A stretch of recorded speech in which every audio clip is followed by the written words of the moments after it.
Sebagai makhluk sosial, manusia membutuhkan interaksi dengan orang lain untuk memenuhi berbagai kebutuhan dasar mereka.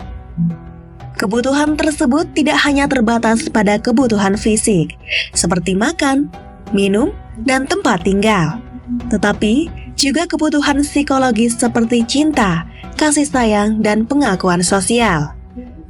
Keterhubungan ini menciptakan jaringan sosial yang memungkinkan individu untuk saling mendukung dan melengkapi, sehingga mempermudah kehidupan bersama. Tanpa hubungan sosial, individu akan merasa terisolasi dan kehilangan makna dalam hidupnya.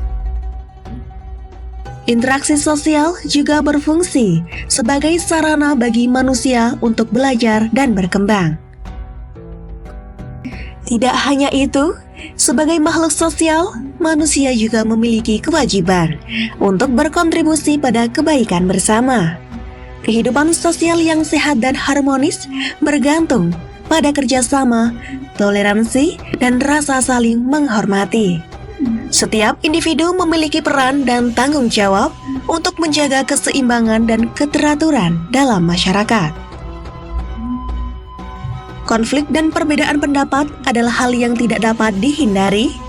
Namun, bagaimana cara individu dan kelompok menyikapi perbedaan tersebut akan menentukan kemajuan dan keharmonisan sosial yang tercipta. Selain itu, makhluk sosial seperti manusia memiliki kebutuhan untuk mendapatkan status dan identitas dalam kelompoknya. Identitas sosial ini seringkali dibentuk melalui interaksi dengan kelompok tertentu, baik itu keluarga, teman, komunitas, maupun masyarakat luas. Status sosial yang tinggi seringkali menjadi simbol prestasi atau keberhasilan seseorang dalam lingkungan sosialnya. Namun, status ini juga bisa menimbulkan ketegangan atau perasaan iri antara individu, yang pada akhirnya dapat memengaruhi dinamika sosial. Namun dalam kehidupan sosial, tidak jarang individu merasa tertekan oleh harapan dan tuntutan yang datang dari kelompoknya. Perasaan takut dikucilkan atau tidak diterima dalam masyarakat bisa menyebabkan stres dan kecemasan, terutama bagi mereka yang merasa kesulitan menyesuaikan diri dengan norma-norma yang ada. Pada akhirnya, kehidupan sebagai makhluk sosial adalah suatu proses yang terus berkembang. Dinamika sosial yang terjadi antara individu-individu dalam masyarakat menciptakan berbagai peluang dan tantangan. Namun, meskipun seringkali dihadapkan pada berbagai perbedaan dan ketegangan, manusia memiliki kemampuan untuk beradaptasi dan menciptakan solusi yang saling menguntungkan. Dengan saling menghargai, memahami, dan mendukung satu sama lain, manusia dapat menciptakan masyarakat yang lebih baik, lebih adil, dan lebih harmonis untuk masa depan. Di dunia yang terkadang terasa sibuk dan egois, tolong-menolong mengingatkan kita bahwa kita tidak hidup sendirian. Setiap tindakan kita, sekecil apapun, memiliki potensi untuk menciptakan kebaikan bagi orang lain. Dalam kehidupan sosial, tolong-menolong bukan hanya sebuah kewajiban, tetapi juga sebuah kesempatan untuk membangun hubungan yang lebih baik antar sesama, merasakan kebahagiaan bersama, dan menciptakan rasa saling percaya. Sungguh, setiap kali kita saling membantu, kita tak hanya memberikan manfaat bagi orang yang kita bantu, tetapi juga memperkaya jiwa kita sendiri, karena pada akhirnya kebaikan yang kita tanamkan akan kembali kepada kita dalam bentuk yang tak terduga. Maka, mari kita pahami betapa berharganya nilai tolong-menolong dalam kehidupan kita, dan bagaimana hal ini bisa mengubah dunia menjadi tempat yang lebih baik untuk semua. Tolong-menolong adalah nilai kemanusiaan yang mengikat setiap individu dalam suatu ikatan sosial yang penuh empati dan kepedulian. Dalam kehidupan sehari-hari, kita sering dihadapkan pada berbagai situasi di mana sebuah tangan yang mengulurkan bantuan bisa mengubah hidup seseorang. Sebuah tindakan kecil bisa memberikan dampak besar bagi orang lain, meskipun kita mungkin tidak selalu menyadarinya. Seperti dalam surat Al-Maidah ayat 2. Saling menolonglah kamu dalam melakukan kebajikan dan takwa, dan jangan saling menolong pada perbuatan yang dosa dan permusuhan. Bertakwalah kepada Allah Subhanahu wa Ta'ala. Sebenarnya siksaan Allah Subhanahu wa Ta'ala sangatlah pedih. Manusia yang biasa disebut sebagai makhluk sosial, yang berarti bahwa manusia tidak dapat hidup sendiri untuk memenuhi kebutuhan hidupnya, dan pasti akan membutuhkan bantuan orang lain.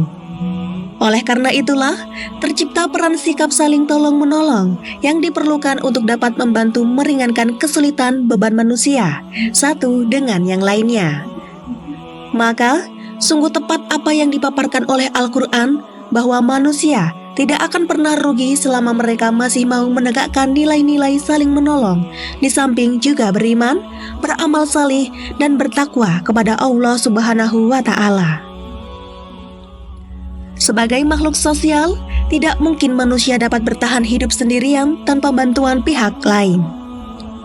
Sehingga timbullah kesadaran untuk saling membantu dan menolong. Memberikan bantuan haruslah dengan hati yang ikhlas agar orang yang kita bantu merasa ringan dengan beban masalah yang dideritanya.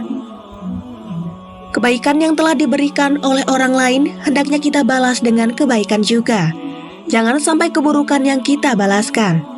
Dengan saling membantu dan menolong, umat Islam akan semakin kokoh layaknya bangunan.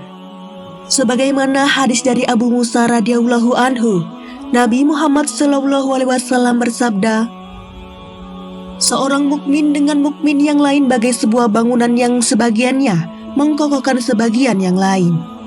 Hadis riwayat Bukhari. Setiap kebaikan yang kita sebarkan, sekecil apapun memiliki kekuatan untuk menciptakan perubahan. Ketika kita menolong orang lain, kita tidak hanya membantu mereka secara fisik, tetapi kita juga memberi mereka harapan, rasa dihargai, dan semangat untuk terus maju. Tolong-menolong bukan hanya tentang materi, tetapi tentang hubungan hati, tentang kepedulian yang tulus, dan tentang kesediaan untuk berbagi beban. Di dunia yang semakin mengarah pada individualisme, kita harus mengingat bahwa kita tidak hidup sendiri. Kekuatan kita sebagai umat manusia terletak pada kemampuan kita untuk saling mengangkat, mendukung, dan membantu satu sama lain. Seperti pepatah yang mengatakan, kita lebih kuat bersama-sama. Melalui tolong-menolong, kita membangun komunitas yang lebih kuat dan lebih harmonis, di mana setiap individu merasa diperhatikan dan dihargai. Dengan menanamkan semangat tolong-menolong dalam kehidupan sehari-hari, kita tidak hanya memberikan manfaat bagi orang lain, tetapi juga membangun dunia yang lebih baik untuk diri kita sendiri. Pada akhirnya, melalui setiap tindakan kecil yang kita lakukan untuk orang lain, kita menumbuhkan kedamaian, kebahagiaan, dan cinta kasih di dunia ini. Semoga kita semua senantiasa diberi kekuatan untuk saling membantu agar kebaikan ini terus mengalir, memberi manfaat bagi sesama, dan membentuk dunia yang lebih penuh dengan kebaikan.